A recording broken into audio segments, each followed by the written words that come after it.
జగదర్తిలోని మాలేపాటి స్వగృహం వద్ద ఏర్పాటు చేసిన విలేకరుల సమావేశంలో సాక్షి మీడియాపై విరుచుకుపడ్డ ఎమ్మెల్సీ బీదా రవిచంద్ర.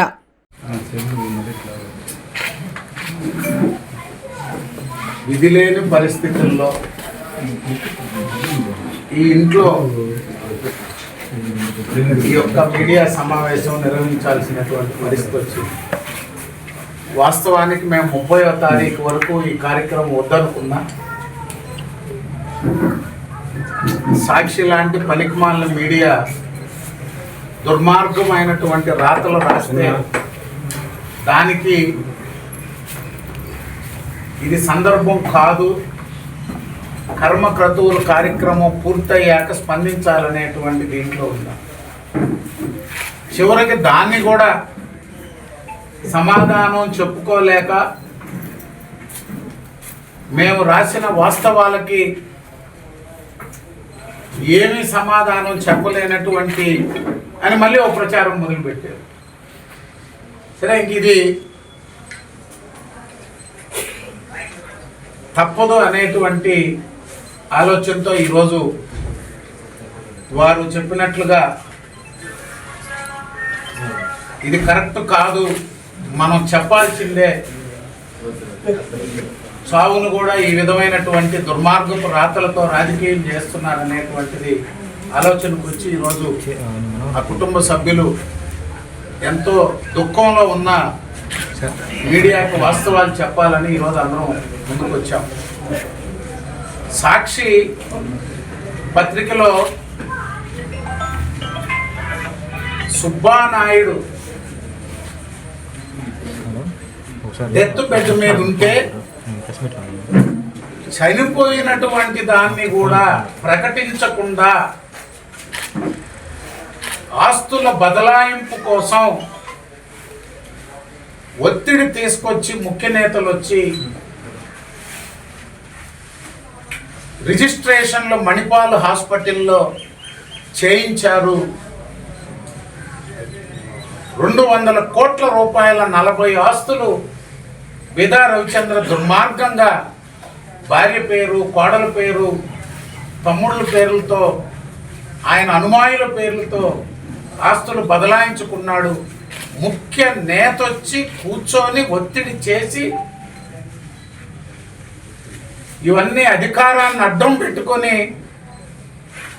ఆస్తులు కుటుంబ సభ్యుల మీద తీవ్రమైన ఒత్తిడి చేసి మళ్ళీ పదవి కూడా మీకే కొనసాగిస్తాం, ఈ ఆస్తులన్నీ మేము చెప్పినట్టు చేస్తే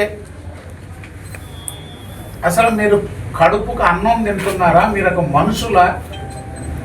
సాక్షి మీడియా అనేక సందర్భాల్లో నా మీద, నా కుటుంబం మీద అనేక సందర్భాల్లో ఇష్టానుసారంగా రాతలు రాశారు.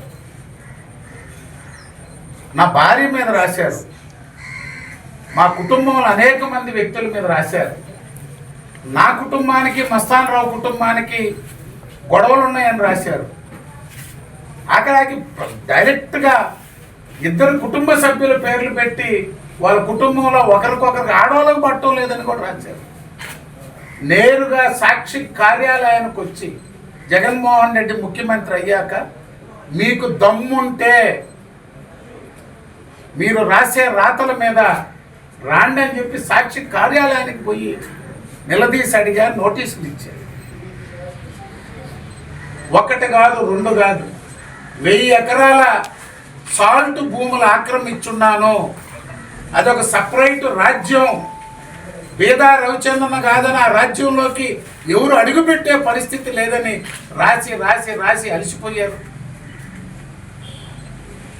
1 ఎకరా ఉంటే నేను రాజకీయాలు వదులుకుంటా, నా యావత్ ఆస్తి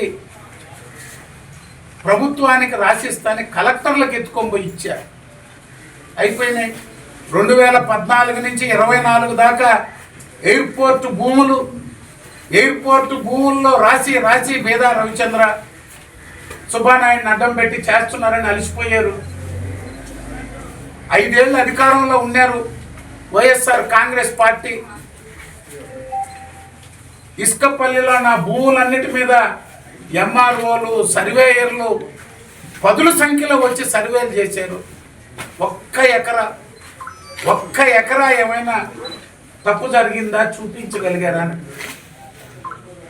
2019 డిసెంబర్ 8వ తారీఖు ప్రెస్ మీట్ పెట్టి చెప్పారు, బేదా మస్తాన్ రావు గారు పార్టీ మారాక మస్తాన్ రావు గారు వైఎస్ఆర్ కాంగ్రెస్ పార్టీలో చేరిన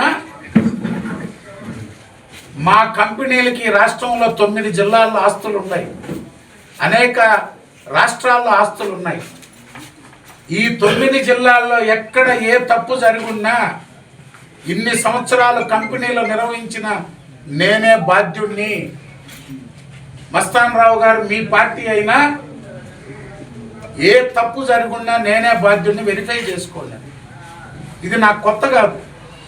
సాక్షి మీడియా నా మీద దాడి చేయడం, కాంగ్రెస్ ఉన్నా, రాజశేఖర రెడ్డి గారు ముఖ్యమంత్రి ఉన్నా, 2004 నుంచి 20 సంవత్సరాల నుంచి ఆనాడు కాంగ్రెస్ ప్రభుత్వం అనేక ఇబ్బందులు పెట్టారు. మళ్ళీ 5 సంవత్సరాలు ఏం చేశారు? ఎయిర్పోర్ట్ భూముల్లో ఏమన్నా జరిగినాయా? ఏమన్నా చూపించారా? లేకపోతే మీరు ఆరోపించిన మాకున్న వందలాది ఎకరాల రొయ్యల భూముల్లో ఏమన్నా అవకతవకలు ఉన్నాయా? లేకపోతే 1000 ఎకరాలు ఆక్రమించానని సాల్ట్ భూములు దండోరా వేశారు నా మీద. ఏమన్నా ఒక్కటన్నా సాక్షి మీడియా ఇన్ని సంవత్సరాలు నా మీద రాసినవి, మీడియాలో చూపించినవి ఏమైనా ఉందా? ఈరోజు రాజకీయంగా నన్ను డ్యామేజ్ చేయండి. మీరు వైఎస్ఆర్ కాంగ్రెస్ పార్టీ మీడియా, నేను తెలుగుదేశం పార్టీ నాయకుడు, నా మీద 100 రాయొచ్చు. కానీ నా ఆప్త మిత్రుడు, 30 సంవత్సరాలు కలిసిమెలిసి తిరిగాము. 98లో అల్లూరు నియోజకవర్గ బాధ్యతలు నేను చేపట్టిన రోజు నుంచి వీళ్ళ తండ్రి రామానాయుడు గారు నేను ఈ నియోజకవర్గ సమన్వయకర్తగా బాధ్యతలు చేపడితే పైన ఉన్నాడు రామానాయుడు గారు. ఆయన మండల ప్రెసిడెంట్. నేను చిన్న వయసు, ఆయన కొడుకుల కంటే చిన్నోడిని. నేను నియోజకవర్గ ఇన్ఛార్జ్ అయినా నన్ను బిడ్డగా పక్కన పెట్టుకొని పెద్దవాడైనా అన్ని నియోజకవర్గం అంతా తిరిగి పార్టీని బలోపేతం చేశాం. ఈనాటికి రాజకీయంగా అనేక సమస్యలు వస్తుంటాయి. 2 కుటుంబాలు ఒక మాట మీద నడుస్తున్నాం. మేము ఏం రాశారు నిన్న? రామాయపట్నం పోర్టు దగ్గర విలువైన భూములంట, దగ్గదర్తి ఎయిర్పోర్ట్ దగ్గర విలువైన భూములు, జోలదిన్న ఫిషింగ్ హార్బర్, ఇసుకపల్లిలో 40 ఎకరాలు. ఇసుకపల్లి మా ఊరయ్యా, మా స్వగ్రామం, మీ అందరికి కూడా తెలుసు. 40 ఆస్తులు బదలాయింది. అసలు నిస్సిగ్గుగా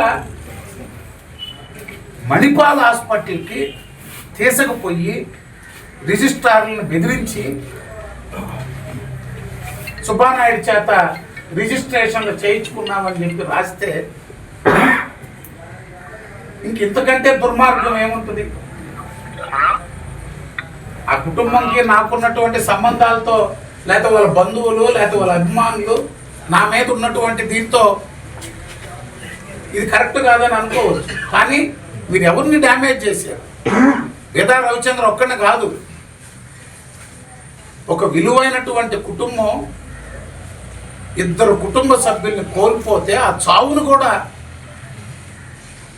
చావుని వెంటిలేటర్ తీస్తే 1 గంట 2 గంటల సేపు సుబ్బానాయుడు తనకలాడి చనిపోతాడనంటే చివరి క్షణం వరకు వెంటిలేటర్ తీయొద్దు, వెంటిలేటర్ మీదనే.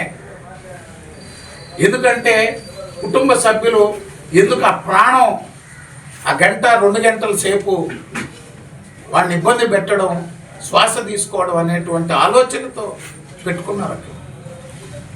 గంటకి ముఖ్యమంత్రి గారు, లోకేష్ గారు సీఎంఓ కార్యాలయం మానిటర్ చేశారు.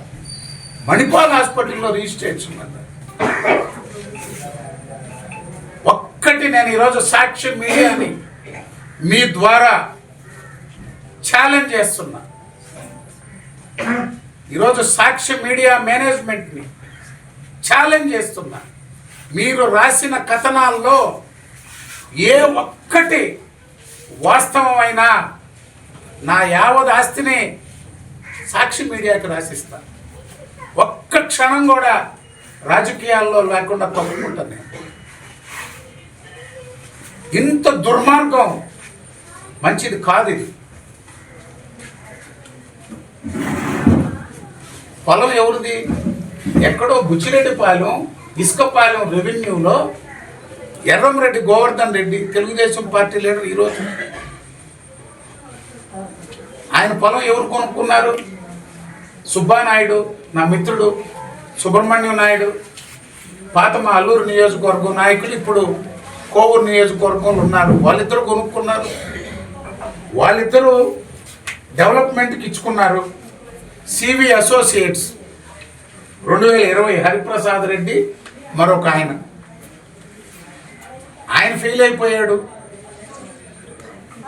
చిట్టమూరు వెంకటరెడ్డి బెంగళూరు, జొన్నవాడ కామాక్షమ్మ తల్లి భక్తుడు, ఈయన చైర్మన్ ఉన్నాడు.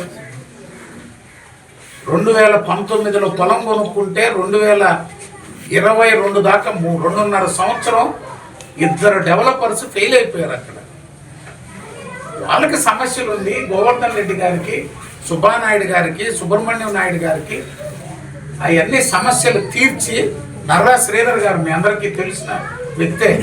ఈ కుటుంబానికి సన్నిహితుడు, బంధువు. దీనికి ముందు ఈ కుటుంబ సభ్యుడే మాలేపాటి శ్రీధర్ ఏడే.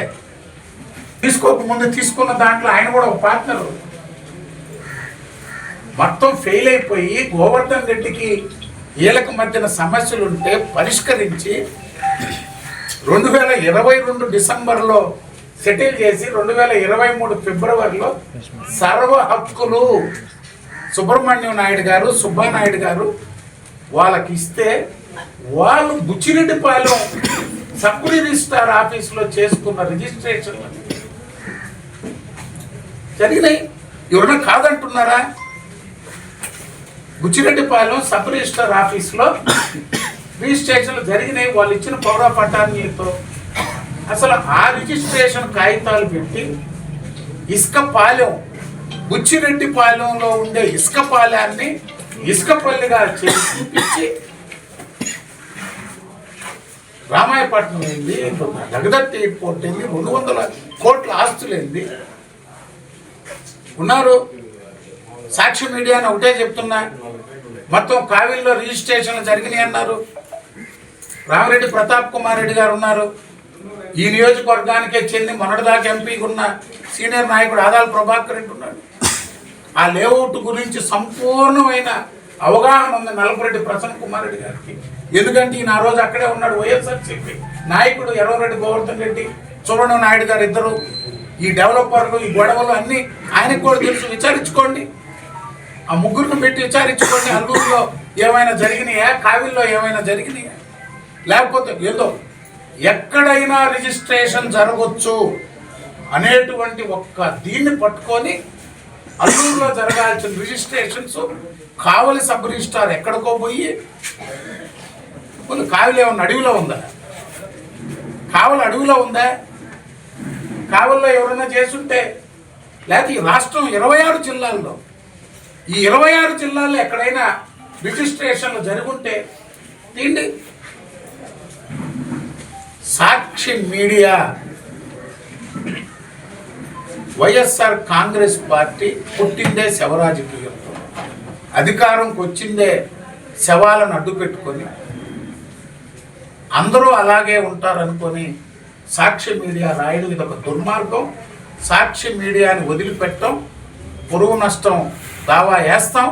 మాలేపాటి కుటుంబం, నేను తెలుగుదేశం పార్టీని కూడా, ప్రభుత్వాన్ని కూడా డ్యామేజ్ చేసేటువంటి విధంగా కథనాలు రాశారు. ఈరోజు అధికారాన్ని అడ్డు పెట్టుకొని రిజిస్ట్రేషన్లు సాగించారండి. వాళ్ళని వదిలిపెట్టే ప్రసక్తే లేదు. ఇంత దుర్మార్గం అయినటువంటి, రాజకీయంగా ఎన్ని రకాలుగా డ్యామేజ్ చేయాలి, కుటుంబాల మీద, మనిషి చావు మీద ఒక దుర్మార్గపు ప్రచారాన్ని నిర్వహిస్తున్న వారినైతే క్షమించేది లేదని చెప్పి తెలియజేస్తుంది.